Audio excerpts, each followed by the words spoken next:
Welcome to the FM21 A-League rundown on Football Manager 2021 in association with A-League FC. This is our weekly look back at all the results and events taking place in the Mariners' massive universe.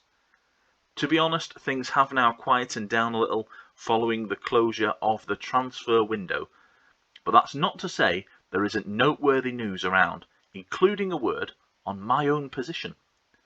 We begin, as always, with Adelaide United. The Reds had new signing Dario Vidicic to thank for a late winner against Macarthur FC. A 2-1 win earned Carl Vert's side all 3 points, with Ben Halloran equalising after Matt Derbyshire's opening goal. Then up stepped the 21-cap Socceroo, who would go on to claim Player of the Match honours, now 34 years old. Planet Football have been busy talking up Tommy Durich's international future, with the 29-year-old striker surely on the radar for Australia manager Graham Arnold. Considered in decent form as of late for Adelaide United, he's got 11 goals and 1 assist in 18 starts and 2 substitute appearances. No stranger to the international scene, he already has amassed 41 caps, scoring 8 goals in the process. Brisbane Roar, well, they drew their second game in succession, following up a 2-2 with Melbourne victory, with a 1-1 draw against Wellington Phoenix. Jordan Courtney Perkins was the Roar scorer. Ramat Akbari suffered a damaged knee in the game. He'll be on the sidelines and in the treatment room for around 7 weeks, considered one of the most important players for the club's future. So, certainly wish him all the best. As Scott Miller, the Jets boss, was also spotted at Waikato Stadium.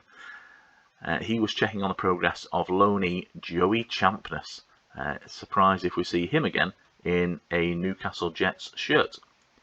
For the Central Coast Mariners, it was a draw against managerless Perth Glory, but that all paled in comparison to some big news, as the Mariners are now under a transfer embargo, as 2 takeover bids have been lodged, 2 rival bids. If Riley Coyne gets the nod over Jackson Ferguson, I'll accept to be replaced, to be quite honest. So I've begun plotting a move elsewhere, anywhere. Mike Charlesworth is the current chairman, controversial figure, but it looks like he's stepping down, and one of these 2 guys in a bit of a tug of war over the Mariners. So I've already linked myself with the Perth Glory role and that of Melbourne City, just to show him that I'm not to be pushed around. I earned this job and we're first in the league. You're not going to take it away from me, fellas. Matt Miller made his Macarthur FC debut in a 2-1 loss to Adelaide United, as discussed at Cooper's Stadium. Interestingly, since his appointment, Chris Taylor has overseen 2 losses, 1 draw and 1 win in his 4 games in charge.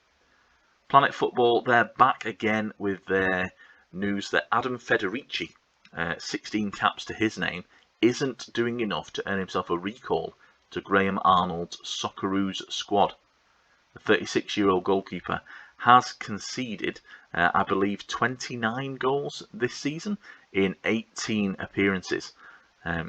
Planet Football seemingly the authority on international call-ups at the minute, considering Adam Federici's form rather indifferent, which is quite a statement, to be honest.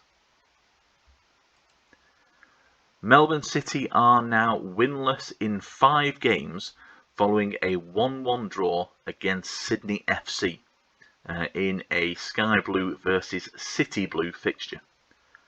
Patrick Kisnorbo continues to be under pressure and very insecure in more ways than one, I imagine. The move to sign 22-year-old defender Daniel Maldonado has been agreed, so he's on his way in the summer. He'll join on the 1st of August, so that's certainly something to look forward to for the citizens. A 4-3 thriller saw Melbourne Victory suffer a loss at Amy Park to Newcastle Jets. Plenty of talk in the build-up made Grant Brebner look a little bit silly, and even afterwards he's been suggesting that despite the win, Scott Miller still faces the sack, which feels a little bit like straws being clutched. Lee Broxham, Robbie Cruz and Jacob Butterfield were the victory scorers in a game that also saw Ryan Shotton hit 8 yellow cards for the season, earning him a suspension, and Nick Ansell, central defender, suffered a groin strain, so he's set to be on the sidelines for the next 4 weeks. Despite the sack looming over Scott Miller, the Jets secured the chocolates against Melbourne Victory. Miller may have just been spared a visit to the Labour Exchange by goals from Angus Thurgate, Roy O'Donovan, Costa Petratus and Valentino Ewell. Steve Ugarkovic, as you can see, has reached the yellow cards limit, so he'll face a game on the sidelines. Perth Glory earned a hard-fought point at HBF Park against the Mariners, with Matt Simon squaring the ledger after Bruno Fornaroli's opener prior to half-time. Perth, however, do remain on a run of 8 games without a win and are rooted to the foot of the A-League ladder.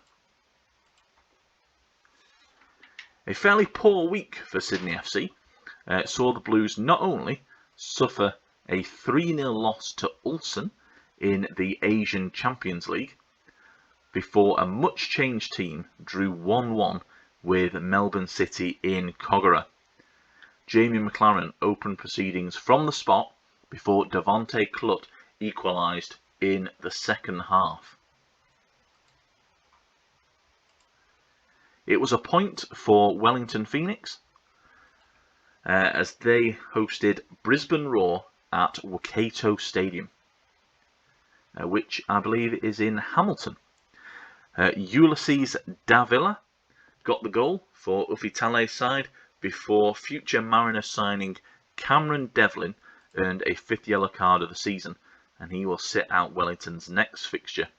WhoScored.com have the news now on Clayton Lewis, saying that his form for Wellington Phoenix should ensure that his place in the New Zealand squad is not under threat.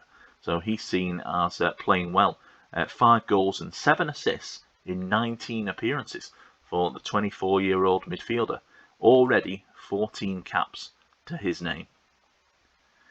Western Sydney Wanderers became the best Western with a routine 3-0 win over Western United at Bankwest Stadium. Mitch Nichols, in only his 2nd appearance since signing from Gold Coast Knights, scored a brace, with McGowan adding a 3rd. Jordan O'Doherty, rumoured in real life of course to be on his way to Newcastle Jets in some sort of deal that may or may not involve Steven Ugarkovic and possibly Daniel Georgievski or Tas Murdakutis, has signed a new 2-year deal at the club worth 170 grand. The supporters quite keen for that. They do like their homegrown stars in Parramatta.